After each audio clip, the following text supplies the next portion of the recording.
Hello, welcome to Kitchen Basics 101, where I teach you the bare bone basics as if you have never cooked a day in your life from the perspective of a mom. Today I'm going to be making something that does not seem like a bare bone basics, but I just want to reframe this idea that bare bone basics has to mean like chicken, right?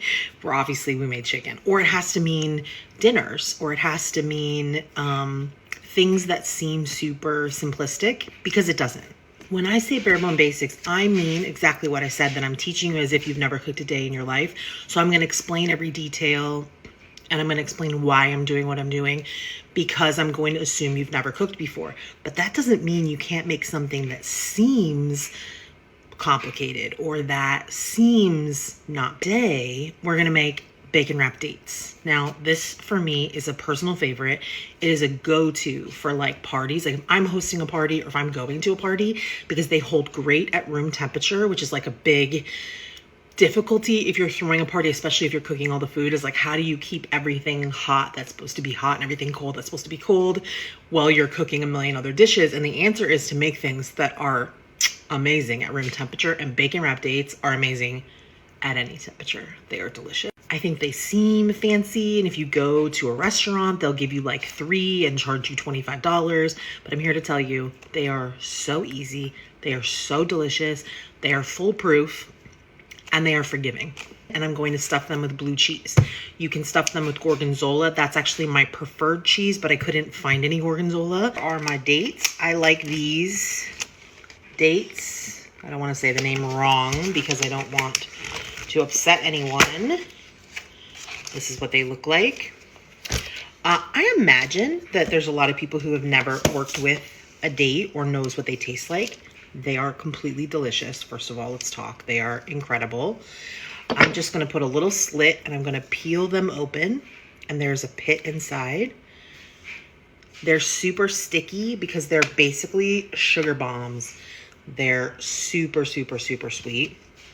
Dates are a great way to sweeten anything. If you want to use natural sugars, you can put dates in, steep them in cream or milk, and they will sweeten it up. They're so good.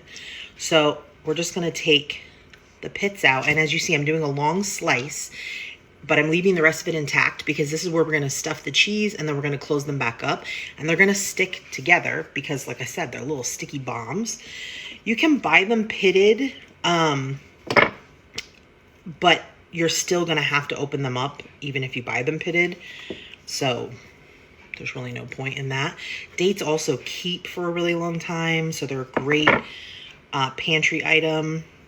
Some of them have this little end on them, and it pops right off, right? They have like this little end where they were connected to the plant, but that pops right off. So pop that off, because obviously that's like woody and you don't want that. Olive and Joy sent me this knife and the bigger knife I've been using, and I listed it for you because I love it, especially the price point compared to my other knives, which were significantly more expensive, and I felt like maybe a little bit out of the price range for my audience. These are really great, really sharp, really good quality, and great price. So whack a chunk off of our cheese. We're just gonna make it into like sort of rectangles to mirror the internal image of our dates. Sometimes the gorgonzola, though, I just have to use like a spoon or my fingers and whack a chunk because it's not as firm.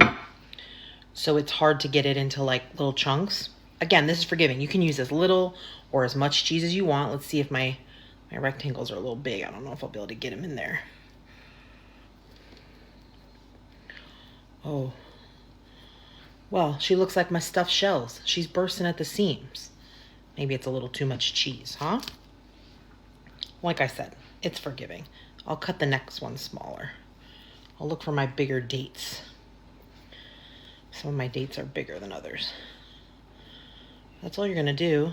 It's a messy job, but somebody's gotta do it. We're just gonna put them in there. Smash it close. See, this was a bigger date. It fit better. So we'll look for the bigger ones for these slices. Stretch here. We're gonna cut the bacon slices roughly in half. Okay. The whole pack at once so that they're this long, because otherwise they would be like way too long, right? And then we're just gonna put the seam side down into the bacon, and we're gonna wrap the bacon around, give it a little bit of a stretch, and then we're gonna put it on the cookie sheet with the seam side down for the bacon so it holds it closed, but with the cheese side up to try to hold in as much as cheese as we can. But it is all gonna melt and disappear. When you take this out, there's not gonna be like any cheese. You're gonna be like, where'd the cheese? Do that again together. We're gonna put the cheesy side down. We're gonna wrap the bacon around, give it a little bit of a stretch, and we're gonna put the bacon seam side down. See, like in this case, it ended up that the cheese wasn't on top. That's okay. The most important thing is that you put the bacon seam on the bottom to hold them closed. Look at them in all their little uniform glory. I am obsessed. They look so cute. I always have this parchment paper and this big cookie sheet. There's an extra large cookie sheet. Absolutely love. We're gonna fire them up in an oven, 400 degrees. We're gonna check after 20 minutes. What we're looking for is just for the bacon to get completely crispy and cooked. Obviously the cheese and the date don't need to be cooked. We just want all those flavors to melt. Okay, it always looks darker than it is in real life, but obviously there's all these little burnedy bits from the cheese. I love that. I ended up doing about 35 minutes, but I always start with 20 and then I watch, because the bacon will render up differently every time. You don't have to do them this dark. You could completely use any cheese that you like, goat cheese. I saw some people use manchego. That would be great, since you could drizzle these with a little hot honey or maple syrup. Me personally, I'm gonna let this cool off for as long as I can. Resist. I mean, we've got the time, right?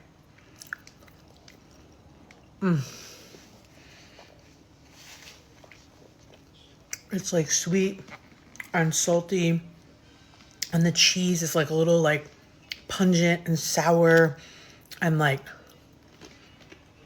it's so good. It's so good.